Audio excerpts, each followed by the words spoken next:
Chapter 55, Sephi. Hi, Callum, old friend, old buddy, old pal. How are you on this glorious day? Isn't it a beautiful Sunday? The birds are singing. Not over here, but somewhere they must be singing, don't you think? Don't you think, old buddy, old pal? I burst out laughing. Callum had a very strange look on his face as he watched me. He wasn't laughing, though. Why wasn't he laughing? I tried to stop, but the look on his face made me laugh even harder. He leaned forward and sniffed at my breath. The look on his face made me laugh until my eyes began to water. And the next thing I knew, Callum had me by the shoulders and was shaking me like a country dog shakes a rabbit. Stop it. What the hell you think you're doing? Callum shouted at me. The look on his face scared me. Actually scared me. I'd never seen him look so furiously angry before. Let go. Callum let go of me almost before the words were out of my mouth. I stumbled backward and fell in a heap.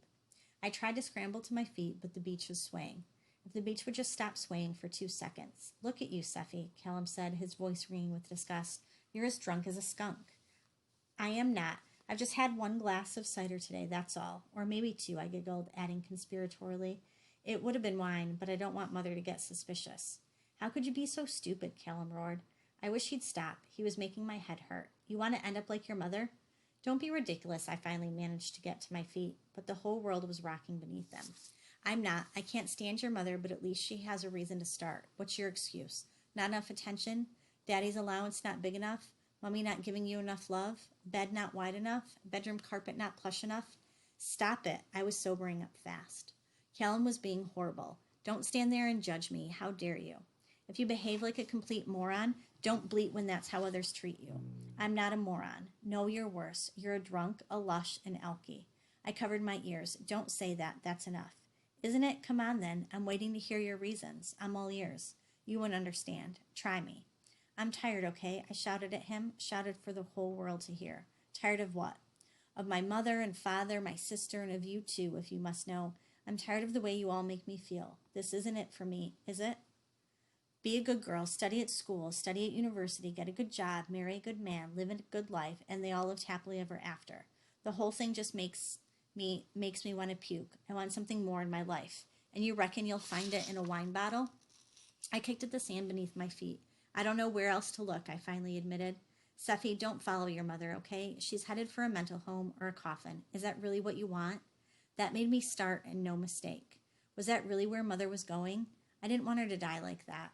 I didn't want to die like that. I regarded Callum, seeing myself as he must see me, a silly, pathetic child who thought that drinking was a way to grow older faster, a way to stop feeling because then nothing could hurt me.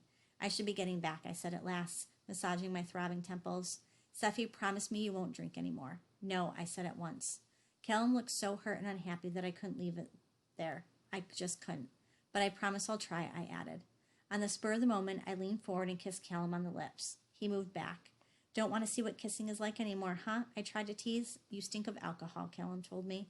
My smile vanished. Do you know something, Callum? Sometimes you can be just as cruel as my dad is to my mother. Sorry. I turned to walk away. Sephi, I'm sorry, Callum pulled me back. Just get lost. Not without you. Callum gave a pathetic attempt at a smile. Leave me alone, I screamed at him, knocking his arm away. I should have known you would understand. I should have realized. Besides, you have other fish to fry now. You're part of the Liberation Militia. You must be so proud of yourselves. I'm not a member of the LM. I never have been, Callum denied harshly. How did you know about the bomb at the Dundale then? Callum pressed his lips firmly together. I recognized that look. He wasn't going to say a word. You should have let me get blown up, Callum. Sometimes I wish you had. Callum kissed me then, and it wasn't like the first time we kissed either.